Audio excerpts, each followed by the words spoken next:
My name is Melanie Van Alphen. I'm the Ontario Liberal candidate for the Great Riding here of Kitchener-Conestoga. Welcome, everyone. I am honored to have so many of my candidate colleagues joining us this morning. Here with us this morning is Kelly Stice from Kitchener Centre, Ismail Mohammed from Kitchener South Hespeler, Sarika Shenoy from Cambridge, and Jennifer Tuck from Waterloo. I'd like to introduce someone to all of you who is no stranger to this crowd. First elected as leader in March 2020, Stephen has been working relentlessly these last 2 years on issues that are important to all of us. He has recruited amazing candidates across the province to reflect his priorities and showcase the diversity that exists here in Ontario. Please help me in welcoming our leader and future Premier of Ontario, Stephen Del Duca. Thanks so much. Thank you.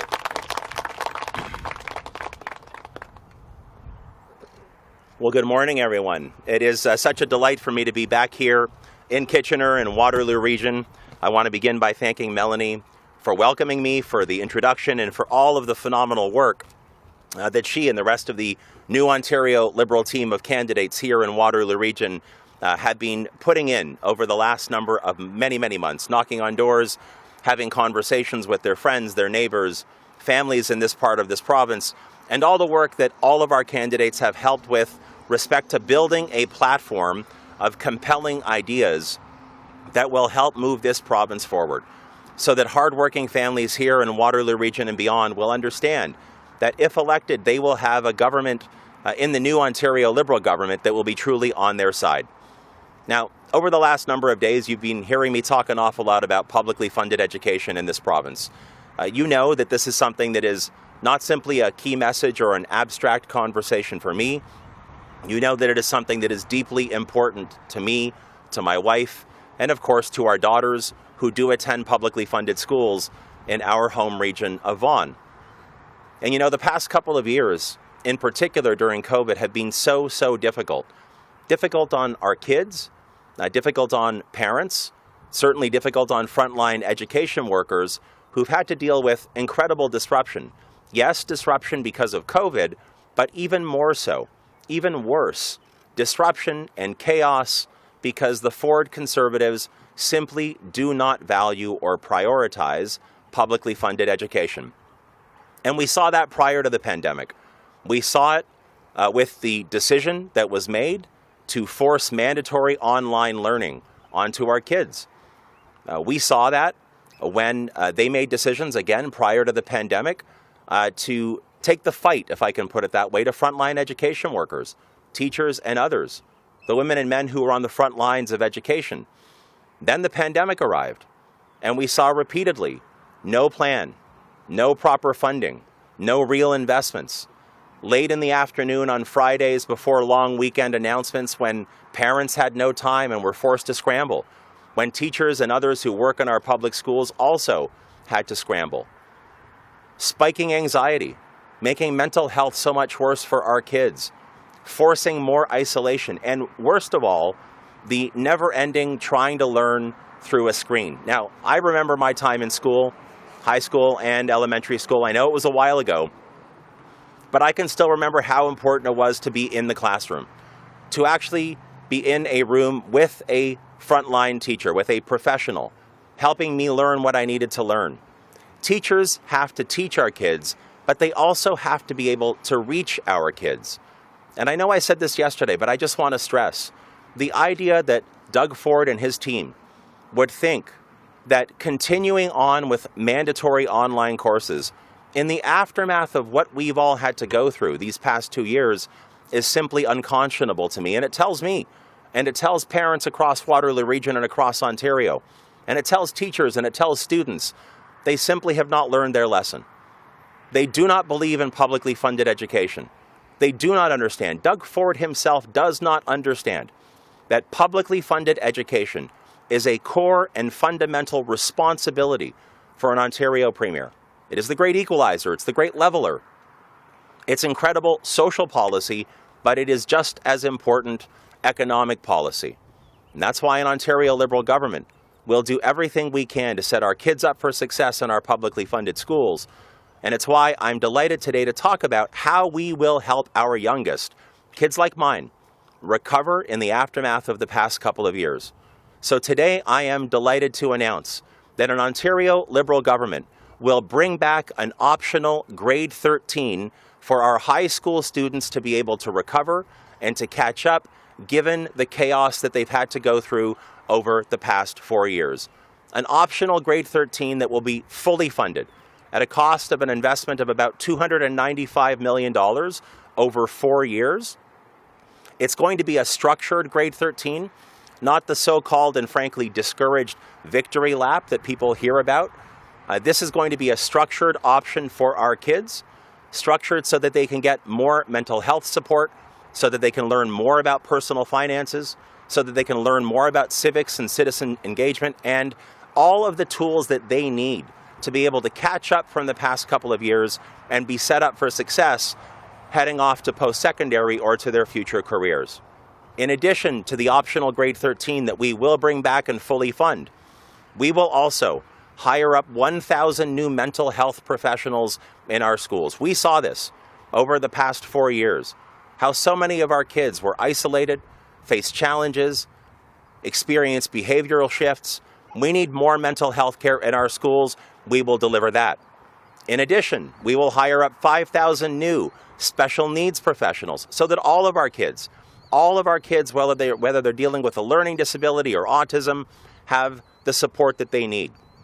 We're going to expand the student nutrition program, a Made in Ontario student nutrition program that helps our kids, the kids who need it, get the proper nourishment so that they can learn the way that they need to.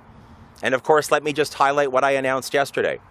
A hard cap of 20 students per class in every elementary and secondary school in Ontario, with 10,000 new teachers hired to make that happen. And I'll just finish off by reminding you that an Ontario Liberal government will cancel Highway 413 once and for all. Get rid of that reckless and frankly dangerous highway project that Doug Ford is obsessed with, and instead we will take that $10 billion, your money and mine, and invest it in building 200 new schools across Ontario and repairing 4,500 additional schools so that the air is safe to breathe and the water is safe to drink, that windows in our classrooms can actually open and close, that we have proper ventilation systems so the physical buildings that my kids and your kids are in help set them up for success. This, taken together, is a comprehensive, responsible, fully costed education plan that will help move Ontario forward. It will help make sure that our province is a place in which to grow your family, to grow healthy, to grow sustainably, and it truly underscores the stark choice that we have in this election campaign. The Ford Conservatives who are determined to drag us backwards by undermining and underfunding public education, and the new Ontario Liberal team that will prioritize publicly funded education here in Waterloo Region and right across Ontario, and we are determined to deliver on this vision. Thank you so much. I'd be happy to take any questions you might have. So we've got reporters on site and on the line today, so we're going to go to the reporters on site. I just ask that you guys speak into the mic if you could first. Go ahead, Fergie. Good morning, Stephen. Morning. A lot of people hearing what you said this morning will think this is a great idea, but I think some other people will say, is this really necessary? Because grade 13 in Ontario was scrapped almost 20 years ago because Ontario was out of sync with pretty much every other jurisdiction, every other province in the country. So what are you going to say to them? Yeah, so, I'll remind them of how grueling the pandemic has been for Ontario's kids, for Ontario's teachers. And I want to stress, it's an optional grade 13. It's not compulsory. But I know in my own community, I've spoken with students. I had the chance to speak with some students here this morning at this beautiful skate park. And to hear from them about what the challenges were like because of the chaos of the past 2 years in particular. So for those kids who need the time and who need the extra instruction and the extra attention before they go off to college or university or take up a trade or their future career, I want to make sure that we want to make sure that there's an opportunity for them to get the support in a structured way and a fully funded way. In a structured way, meaning that they can get more instruction around their personal finances, mental health care, civic engagement, some of the fundamental building blocks that we believe are important. So it's optional, and I suspect that you'll see other provinces realize that this is the way to go. And I'm frankly quite proud of the fact that Ontario should be able to lead in this area. as long as there's a government at Queen's Park that understands the value of public education. As a follow-up, do you have any idea what numbers of kids might take up a new grade 13? And are there any other courses? Some of us who are older, when we were in grade 13, there was enhanced English. There was, the 3 maths. Yeah. There was Yep. history. Yeah. There were those I remember it higher well. level courses, and Yeah. I've only heard you mention civics and Personal finances, mental health, and mental health well-being. and those. Yeah, So can you answer those 2 questions? 100%. So look, I found throughout this pandemic that every time I had an opportunity to be in conversation with all of our education partners, there was a very sincere and genuine desire on their part to be at the table with a government in collaboration. So I'm talking about principals, councils, school boards, obviously teachers' federations. We are blessed in this province to have so many talented people who know and have expertise in public education. As Premier, I would want to work with them to be able to determine exactly what courses over and above what I've mentioned here this morning should be included in the optional grade 13. In terms of how many students, it's tough for us to know for certain how many would want to take this up, but certainly from my conversations with moms and dads and with students as well, and frankly with teachers over the past 12 months and beyond, it's been crystal clear that a lot of our kids have fallen backwards. In fact, we don't even have an adequate way to measure what the learning impact has been during COVID. One of the things I didn't highlight in my remarks, but I will mention right now, I think I alluded to this yesterday, it's time for us to update and modernize EQAO. I don't think it's an effective tool anymore for us in particular to assess the learning challenges that have emerged during this pandemic. So we're going to reform that as well. I think we have to be able to objectively and properly assess the learning gaps in partnership with our education stakeholders, and that's what our government would do. Thank you. Thanks, Rob. Morning, Stephen. Follow up on the EQAO scrapping. What would the new assessment sort of look like? Can you provide some sort of details?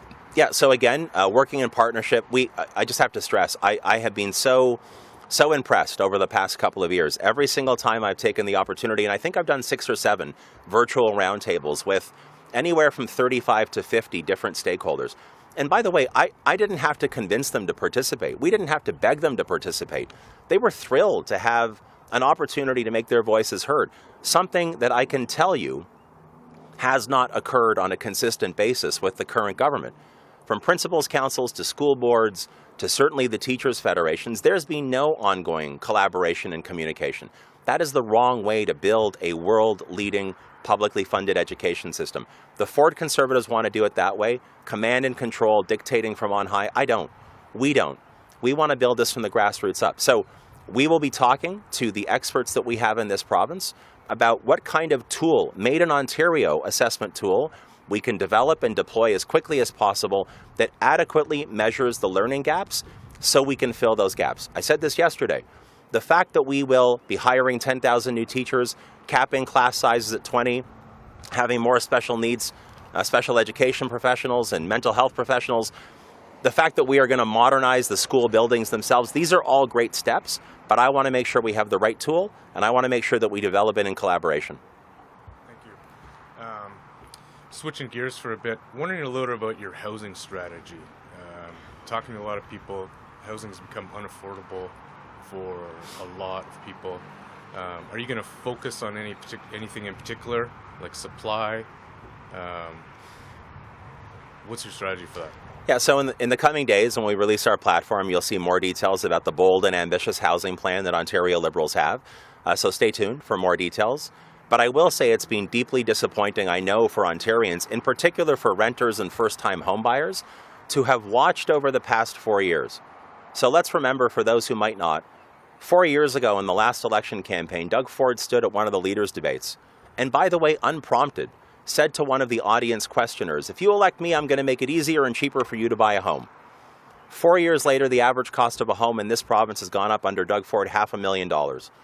He's come out with 4 housing plans in 4 years. In his latest version, nothing for renters, nothing for first-time homebuyers, nothing that's actually going to truly increase supply. That's not a plan. Just like his budget last week, no plan. So when we release our platform in the coming days, you will see ideas in there that are bold and ambitious that will help deliver on what we need in this province. Thanks. Thanks. Just want to sneak in one more question on what's the overall cost of the education platform? So the overall cost, taken together, a few days ago, $10 billion for the repair and building new schools, about $1 billion for the shrinking of classrooms, class sizes. Today, $295 million over 4 years.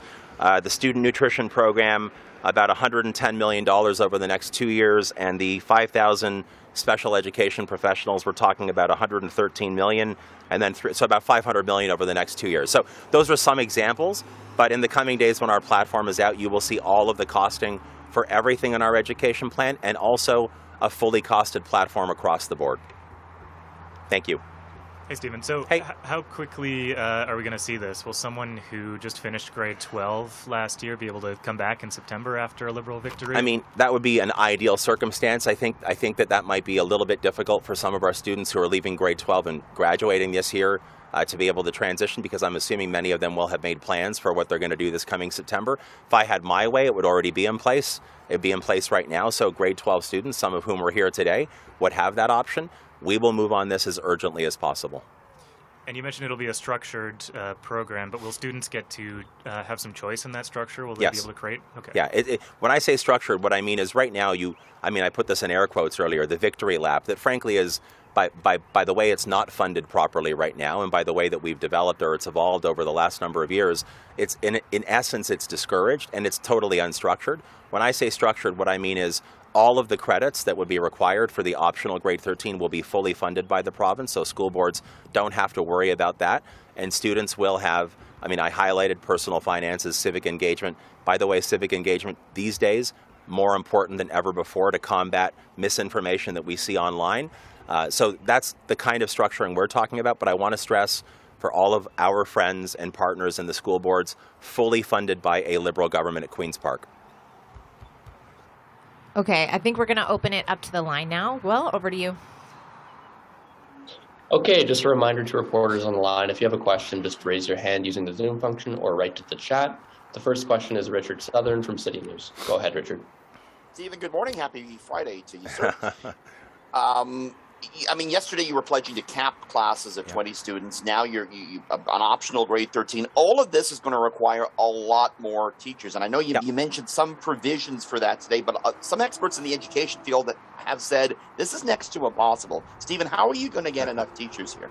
It's ambitious, but you know what? I'm ambitious for our province. And I don't think we can afford to settle for second best for my kids, your kids, and frankly, the 2 million kids who attend publicly funded schools across this province. So yesterday, when I announced the hard cap on class sizes, I said that we would hire 10,000 new teachers. A couple of things to remember. Number one, over the past 4 years, if you're a person teaching in the teaching profession, working on the front lines of education, what have you heard consistently from Doug Ford?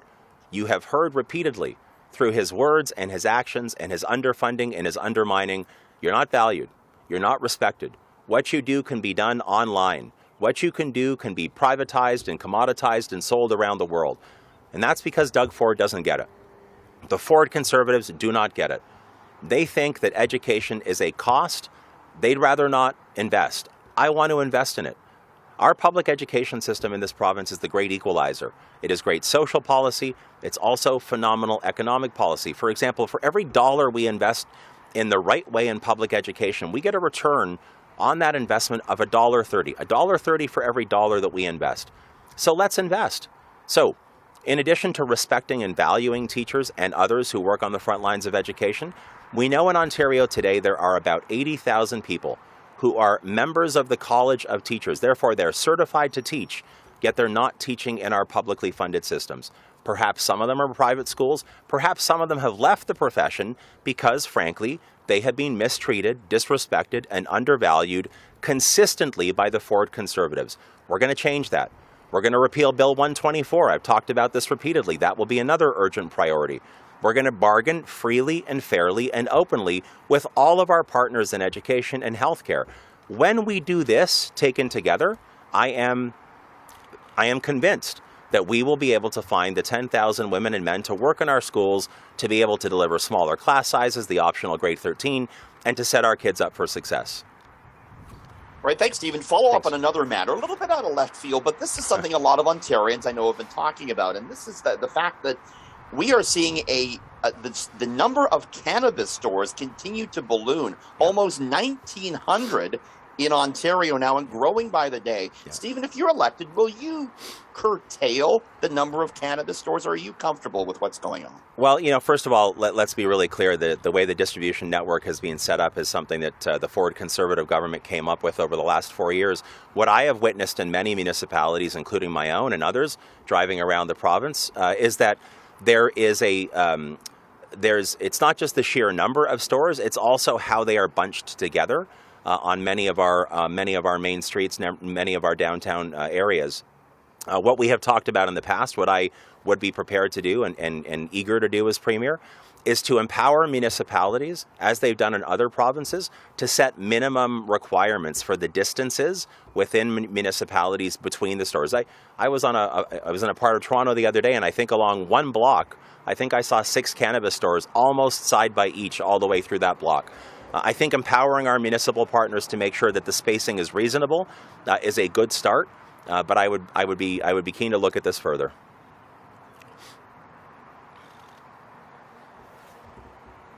Okay, the next question is from John Michael McGrath from TVO. Good morning, Stephen. Morning. This structured grade 13, just in your remarks, it's not clear to me. Do you see this as a temporary measure for students to recover from the learning loss in COVID, or is this a new permanent part of education as you see it? So what I'm prepared to commit to today is that we would keep this in place for 4 years at a minimum. So the cohort of students who are in the system right now, in high school, about to enter high school, could actually have this option. I would want to work again closely with our education partners as we come to the end of those 4 years to see whether or not this should remain in place beyond the 4 years. But for now, I'm prepared to commit to at least 4 years. And the student nutrition program, the document we've got says that it would be for kids who need it. Wondering, that implies to me that it would be means tested somehow. What do you see as the threshold for that? Yeah, so when we release our platform in the coming days, there'll be more details about exactly what that would look like, what that program would look like. Okay. Thanks. Okay, the next question is Colin DeMello from Global News. Hey, good morning, Mr. Del Duca. Morning. Taking the plan to hire 10,000 teachers, that would actually be roughly 2 teachers per school in Ontario. How do you profess to cut down class sizes or put a hard cap to 20 per classroom if you're only having 2 additional teachers per school? Well, different schools have different class sizes. So, for example, when I was standing outside of St. Stephen's in my home community of Woodbridge yesterday, my understanding is that the average class size in that elementary school is around 21, 22 students. So obviously in a school like that one, to bring that average, or not the average, to bring the cap down to 20 would require fewer teachers than a school perhaps around the corner or in a different neighborhood that has class sizes sitting at 26 or 30 or 32. That's also why I said yesterday that we would prioritize the schools that have the highest class sizes, in particular in the hardest hit neighborhoods and communities, the most vulnerable neighborhoods and communities. But our calculation, our modeling shows that 10,000 teachers spread out across the system where they are needed most would be sufficient to bring the class size down to a hard cap of 20. Thank you. Can we use the example of the classroom you just talked about with 21 students or 22 students as an example? So if a grade 4 class has 24 students, how would that work? Would you just then split the class up into 2, or wouldn't it just make more to have that average in that case? Well, that's one of the reasons that we would be hiring up to 10,000 teachers. It's also one of the reasons that we have included in our $10 billion once we cancel Doug Ford's Highway 413, and we have that $10 billion invested over 5 years in the repair and the building of new schools. That's why we've included in that allocation money to perhaps create new spaces as needed, although we do believe that most of our public school infrastructure could accommodate the additional spaces that we need. But here's the thing about exactly how we would calculate it. Unlike Doug Ford and unlike his team, we wouldn't dictate this from on high in a very command, top-down, heavy-handed way. We would be working with our school boards. We would be working with the individual schools and taking their advice and guidance about how best to deliver that hard cap. And it's something I'm really excited about having the chance to work on and actually deliver for the people of Ontario. Okay, your next question is from Randy Toms from 93.1 Fort Francis. Hi, Stephen. Hey, Randy. I know that everyone says, we should see what the students say. You have a group of wonderful students behind you. Just a show of hands, how many would actually go to grade 13? Okay. I hope you could see all those hands and I wasn't blocking them all. Hope you could see them all. A lot of hands back there, a lot of hands. Yeah, I know that some of the reporters have already talked about some of the curriculum that we faced as grade 13, and you talked about some of the new programs. Wouldn't it be better to put some of those lifestyle programs in place at the lower levels? Like, for example, my student who's in grade 6 right now, they're already learning about money and learning about jobs and things like that. So isn't it earlier the better? Why wait to grade 13? Well, it's not, from my perspective, again, with kids in the system, it's not either or. I think you're right. In the earlier grades, we do have financial literacy. We have civics courses earlier on. What we're talking about is as our youngest are getting through high school and preparing to go off to college or university or take up a trade or pursue some other career, we want to make sure that they have the tools in place as they're recovering and rebuilding from what has been a very, very difficult 2 years, in particular during COVID. So it's not either or. I think it's got to be both. I also think the way that you teach civics and citizen engagement and personal finances to someone who is 17 or 18 is different than the way that you teach it to someone who's 10 or 11 or 12. So I look at it as an entire package, which I think will help our kids recover and set them up for success. In terms of teachers, Northern Ontario, Northwestern Ontario, apologize for the screaming in the background. That's okay. Getting ready for school themselves. But up in Northwestern Ontario, we're facing a huge labor shortage.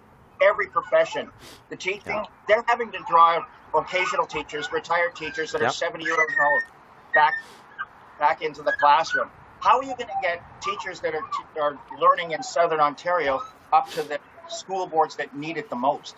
Yeah, so again, I referenced earlier, we know that there are roughly 80,000 teachers who are certified who are not currently teaching. Some might have chosen to retire early, some might be in private schools.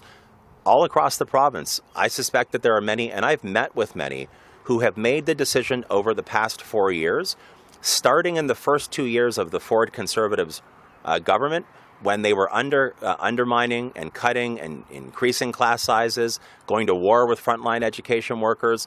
There were a lot of people who left the profession. Well, I want them back if they're interested, if they're able, if they know they'll have a premier who values and respects them and a government that does, who's going to properly compensate them, bargain freely and fairly and openly, scrap Bill 124, shrink the class sizes so they'll actually be able to give kids the kind of in-person instruction and information they need. Get rid of the mandatory online courses that are such a brutal mistake, and I cannot believe Doug Ford is doubling down on what was his initial mistake in this regard. I get the sense from everything I've heard, if we do all of this together, you will see in the Northwest, the Northeast, and right across this province, people who want to go back to what was, in fact, a vocation for them in their earliest years, when they chose to get into the profession because they love teaching. It's just been really hard, I know, to love teaching the same way under Doug Ford, because he doesn't respect teachers and he doesn't respect publicly funded education. Okay, the next question is from Siobhan Morris from CTV News. Go ahead, Siobhan. Hi, Stephen. Just Morning. Pulling on that thread a bit about hiring more teachers. Are you concerned about any lingering bad blood there may be between educators and the Liberals after, I guess, the legacy of Bill 115? No, not at all. Look, this is a new leadership in our party, a new Ontario Liberal team.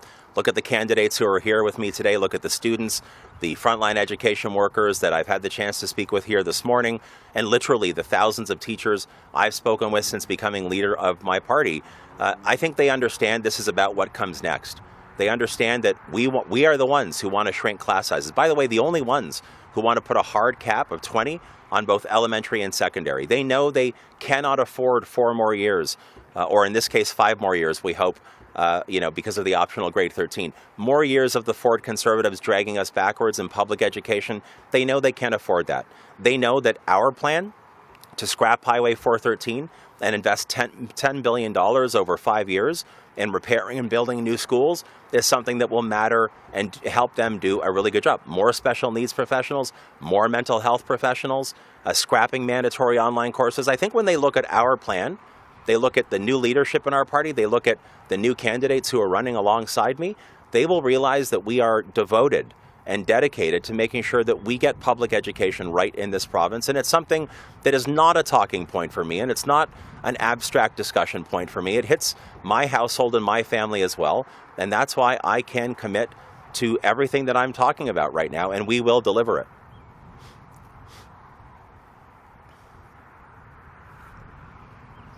Do you have a follow-up, Siobhan?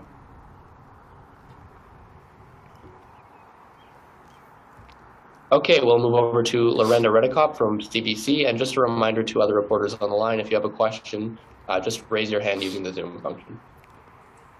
Hi, Stephen. I Morning. understand that kids technically can take a fifth year, They so can. does it actually change anything? Yeah, it does in a big way. So the optional year, I'll say the discouraged, again, I called it earlier the victory lap. That's kind of how it's anecdotally referred to. Yeah, there are some students who stick around for a fifth year, but the current funding model doesn't provide full funding all the way through for a full fifth year. And again, that's one of the reasons, the way that it's been structured up until now, that's one of the reasons that it's in essence discouraged, that it's not particularly structured. I want to change that. I want to make it optional, but I'd also want it to be fully funded so that the kids who want to stick around for the full number of credits for that full fifth year, that the funding is there in place to help support that decision. It's not discouraged by the schools or the school boards because they don't have to make up a shortfall, and that it's more structured as opposed to just sort of an arbitrary, I don't know what I want to do next, let me stick around. This is it's a more kind of empathetic and I think structured way to say to people, it's okay, to say to students, it's okay. If you need the time, if the last 2 years have been so difficult that you need the time to recover and to get kind of back up on your feet so you are confident and ready to go off to what comes next for you, we've got your back. And that's the stark choice that's here. Doug Ford dragging us backwards, Ontario Liberals who will invest in public education, deliver an optional grade 13, and get this done in the right way. Deliver it in the right way. The PCs have launched a website today talking about how you and Kathleen Wynne are one and the same. You always talk about the new Liberal Party, but you were part of the government then. Are you proud of your time in the Wynne government? And do you think that your connection to her and that government could taint your campaign? So first of all, look, I've said this so many times since becoming leader of the party. I think over our time in office, we accomplished a great deal. I recognize we were not a perfect government. The people of this province had their chance to make a decision about our performance almost 4 full years ago. In my experience, election campaigns are not about looking in the rearview mirror. I know Doug Ford really wants to do that because he spends so much time and so much energy trying to drag the province backwards. And if I had a record like he did, I guess I would try to do the same thing. But elections are about the future, especially coming out of COVID, especially when you consider the lessons that should have been learned about economic dignity for workers and their families, about a seniors' care revolution where we end for-profit long-term care, where we deliver a home care first guarantee so our parents and grandparents can actually have the dignity that they've earned, where we have a real plan to confront the climate crisis, a real plan to shrink class sizes and to invest billions of dollars in repairing and building new schools. This is about what comes next for the people of Ontario, and I want this province to be a place to grow healthy, a place to grow sustainably, a place to grow your family, a place to be safe.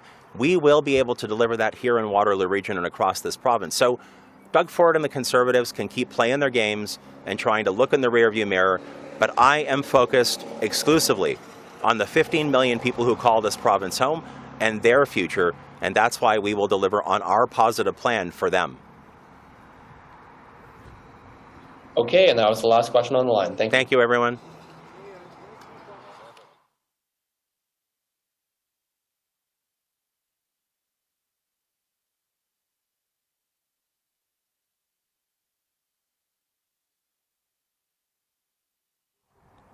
Years, except for the victory lappers squeezing in here and there. Yeah, so we factored into our $10 billion to build 200 new schools and repair 4,500 other schools.